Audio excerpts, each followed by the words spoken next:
top off, and we're just going to nose this. And again, if I remind you, when you're nosing whiskey, keep your mouth a little bit ajar, just to get a better sense of the whole aroma. So nose it first, without putting any air in.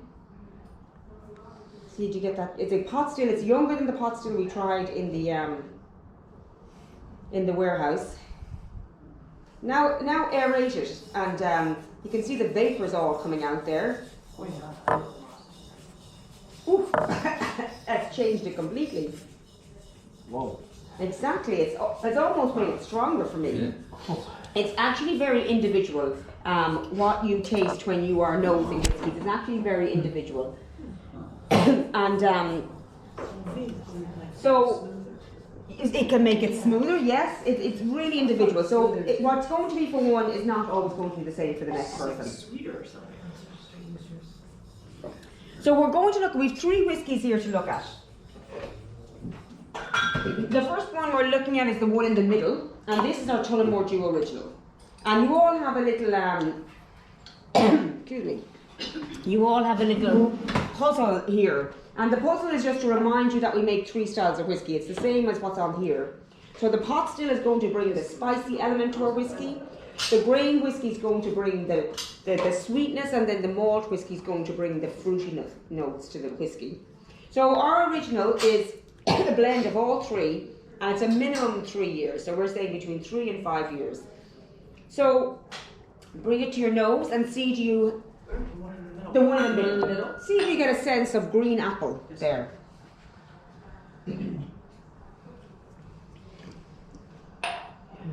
Do you get a sense there's a light citrus also? Just at the very beginning.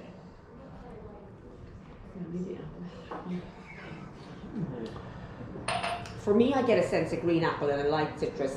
And take a drink. Enjoy the gentle spice, because it's a young whiskey. It's still very smooth for a young whiskey. There's a gentle spice. There's some complex citrus notes. And then there's a creaminess also, almost. Like, it is a smooth whiskey. So that's the original. This was in your Irish coffees upstairs, okay? So it's a really versatile whiskey. It's a great one to have because, again, you can make whiskey cocktails. You can drink it neat. You can add a couple of drops. You all have water between you. Just add maybe 2 or 3 drops. Just let 2 or 3 drops go into the same whiskey when you're trying it a second time. And just see how that changes the whiskey for you. How it opens up the aromas.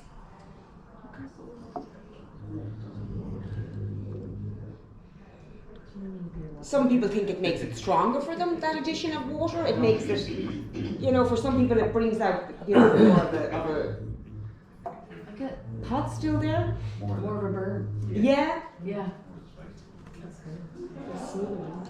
You wouldn't think that a couple of drops of whiskey would change it so much, but it actually does. Yeah. Yeah. Huh. It was smoother, and then the water. Yeah, I agree. A bit of a burn. Yeah, yeah.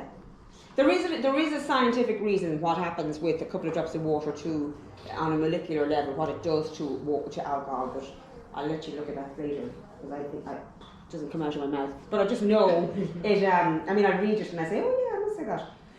But it just changes, it makes the whole experience completely different. It opens up flavours, it makes the spicy more intense.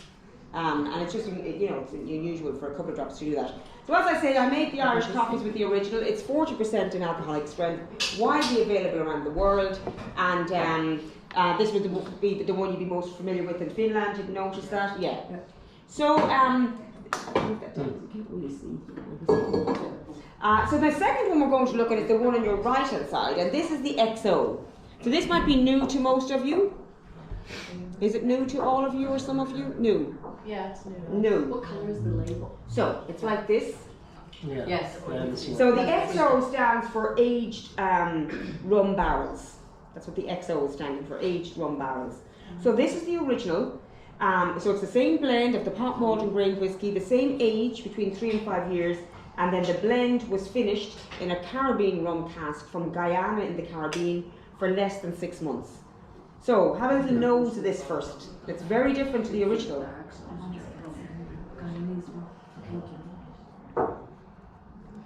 Bless So you. sweeter.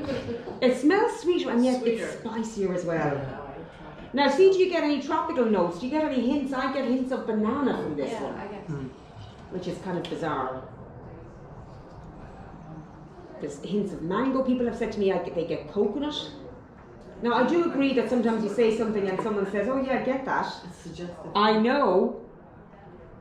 But it is very different to the original. It's a little bit stronger at 43%. There's an extra spice there. So when you take a drink, you'll notice that it's actually spicier and sweeter at the same time. Yeah, I think I do like this. Yeah, Mm, it's good. it is good. Oh, I drink Guyanese rum. So,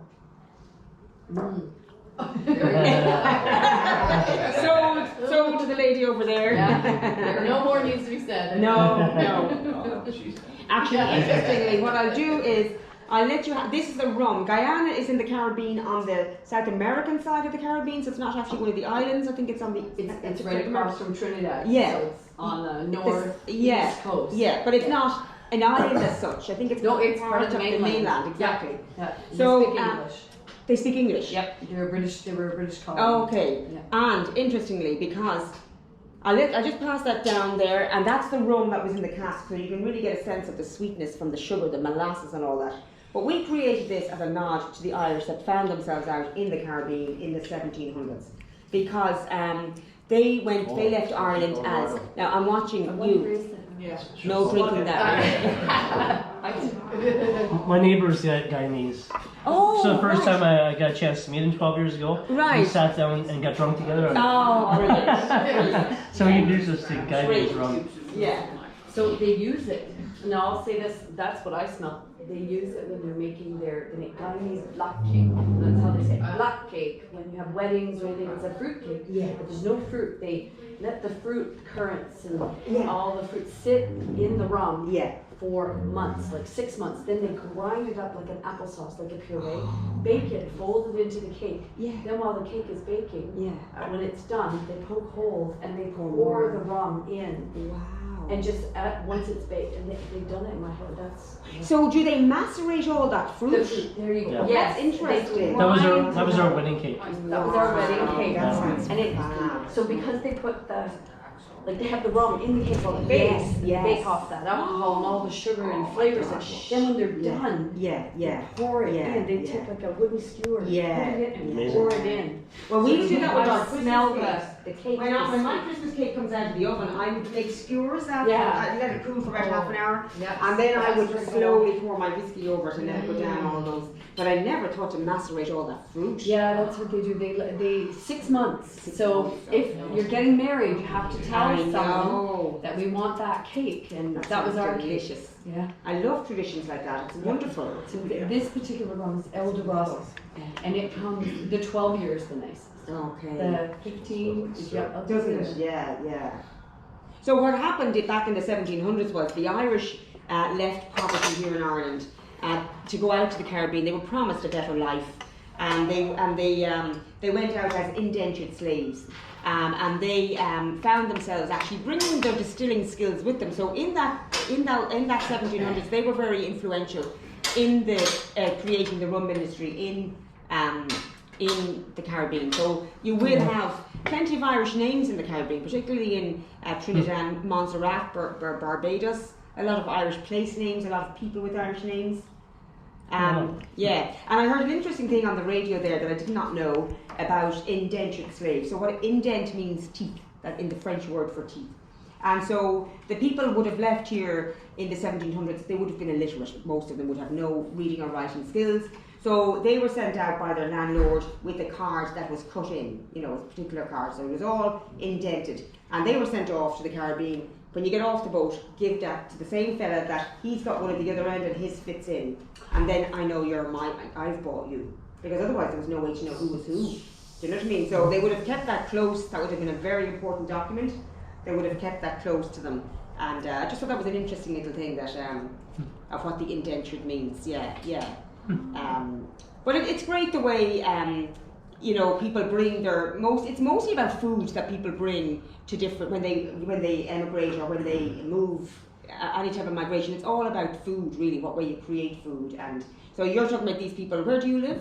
And this is at Ontario, Toronto. Canada. Oh, in Canada. Yeah. So they came all the way from Guyana up, and now they're making this delicious cake. Yeah. Isn't it wonderful?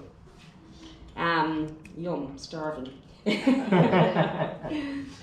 the last one we're going to look at this afternoon is the one on your left hand side, and this is our 12-year-old special reserve. So this is very different, okay? So have a little nose of this. Oh, it's Oh, yeah. Mm. It's kind of plummy. I'm going to say plummy vanillas. I get banana now. But do you? Isn't Yes. it interesting? And it's what? Something totally different. It's totally different, but I find it fascinating that we all get something different. Nosing whiskey is very unique to each person. But this is still a blend, so we're still talking about a triple blend, 12 long years maturing in bourbon and sherry barrels. So I get hints of plum here on the nose, and almost like the Christmas cake sort of a nose as well. You get your cinnamon as well, a bit of spice. Yeah. And take a drink and enjoy it for a few moments. It's really smooth, really delicious. And I'm going to suggest that there's hints of chocolate there. Take a minute to see, do you get that? For me, I get hints of chocolate.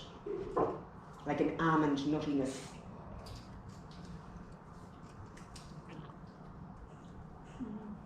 I find this. This is completely different. Oh, yeah. Totally different. It is completely different. It will be my favourite. Actually, to be honest, I have all three at home because they all do different things. Yeah. And if I was making an Irish coffee or a hot toddy, I would use the original. If I was making a drink, I like to drink a whiskey with ginger ale or tonic water, I would use the XO for that. And then if I just wanted to sip something special, Straight, yeah. yeah. You can try it with a drop or two of water, see does it change, but it's a really sipping whiskey, the 12-year-old, really for sipping. There's a few downstairs in our gift shop that I'll just tell you about that are not available anywhere else.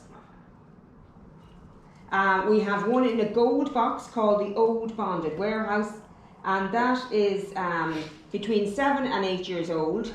We had it created, I think around 2011-12, when we were putting the Old Bonded Warehouse together. And so we had it brought out for that, but it's between 7 and 8 years old. It's still a triple blend and triple distilled. It's a little bit stronger at 46%, and it has more of a woody finish to it. I'm going to say more sherry oakiness to it. And that's the Old Bonded Warehouse. We also have the Tulamore Dew Honey, and that's new, so it's not widely available. So it was the original blend, same between 3 and 5 years old, and then it had the infusion of honey from Bohemia. So it's not actually a whiskey because it's not 40%. It's 35%, so we would call it a liqueur, not technically a whiskey. That's a really delicious new whiskey. We also have so some of the cider cask finishes there. We also have this Be the Blender, which I will show you how that operates when we go downstairs, because it's the 3 styles of whiskey in 3 different canisters, and with this apparatus you can actually blend your own style of whiskey. There's 2 ways of doing it. If you know what you like, you can say, well, I want 70-30-30, the percentage of the styles of whiskey, or we can go through the questions, and the taste profile will let you know what you like. And that way I can show you how it operates. It's a kind of fun thing to do because it's quite immersive. Yeah. So has anyone any questions before we finish it? Because we've come to the end of the tour. Has it all kind of come together for you? Mm-hmm. I just have one question. Yes. I know you said it, but I didn't. Don't worry. What went on again between the closing in '54 So, to 2010? Exactly. So the distillery closed, and there was some whiskey stock still available. So visualise it's in barrels. Okay. So the barrels were sent down to continue their maturation period in Middleton. We were making our whiskey up in John's Lane in Dublin. There's very little space to mature whiskey in Dublin. You'll know that yourself. So none of them store their barrels in Dublin. So the barrels get stored out in warehouses, out anywhere, and they will not be labelled we're storing, because it's a highly flammable place, and someone could just arsenal, you'd have so you never know what's in warehouses. If you see warehouses off motorways, what's in them. But they could be whiskey for Jameson from any other of these big distilleries. So we were still making whiskey under license. So that means we were buying our whiskey from other distilleries, the pot, the malt and the grain. We were blending it to our recipe and then we were selling it. So it was still Tulamore Dew. But then in 2010 we were bought by William Grant and Son. They started building here in 2013, and by 2014 upstairs we were making pot and malt, and the grain distillery was added in 2017. Now repeat all that back to me. Yes, yeah. So I'm going to just hand out a little TripAdvisor card. So if you've had a good time and you are inclined to leave reviews on your travels, we would appreciate a review. We only accept 5 stars though, that's the only thing. I know, just if you had a good time, do give us a shout, because we appreciate that. And thank you very much for your intention. Can I ask your Yes. background? Oh.